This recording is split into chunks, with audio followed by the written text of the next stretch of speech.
play ষ্ট'ৰৰ search history আপোনালোকে কেনেকৈ ডিলিট কৰিব পাৰিব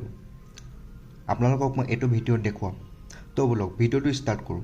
প্লে ষ্ট'ৰৰ চাৰ্চ হিষ্ট্ৰী ডিলিট কৰিবৰ কাৰণে আপোনালোকে প্ৰথম প্লে ষ্ট'ৰ এপটো অ'পেন কৰি লওক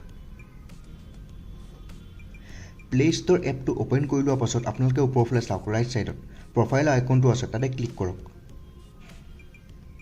প্ৰফাইল আইকনটো ক্লিক কৰি লোৱাৰ পাছত আপোনালোকে ইয়াতে নিজৰ জিমেইল একাউণ্টটো পাব এটা নতুন ইণ্টাৰফেচ পাব তাতে অলপ স্ক্ৰল ডাউন কৰক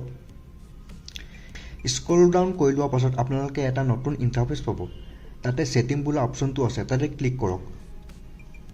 ছেটিং বোলা অপশ্যনটো ক্লিক কৰি লোৱাৰ পাছত আপোনালোকে এটা নতুন ইণ্টাৰফেচ পাব তাতে জেনেৰেল বোলা অপশ্যনটো আছে তাতে ক্লিক কৰক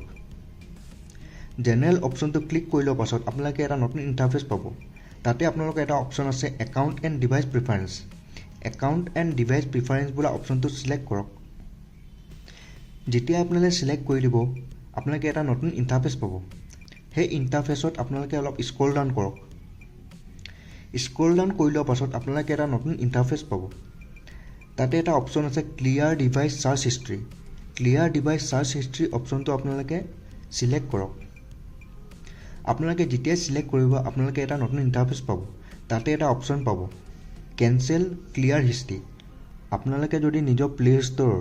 চাৰ্চ হিষ্ট্ৰী ক্লিয়াৰ কৰিব বিচাৰিছে বা ডিলিট কৰিব বিচাৰিছে তেতিয়াহ'লে আপোনালোকে ক্লিয়াৰ হিষ্ট্ৰী অপশ্যনটো চিলেক্ট কৰি দিয়ক যেতিয়া আপোনালোকে অপশ্যনটো চিলেক্ট কৰিব এই তলত চাওক চাৰ্চ হিষ্ট্ৰী ক্লিয়াৰ বুলি দেখাইছে যেতিয়া আপোনালোকে অপশ্যনটো চিলেক্ট কৰিব আপোনালোকৰ হিষ্ট্ৰী অট'মেটিকলি ডিলিট হৈ যাব যদি আপোনালোকৰ ভিডিঅ'টো ভাল লাগিলে লাইক শ্বেয়াৰ আৰু ছাবস্ক্ৰাইব কৰি দিব থেংক ইউ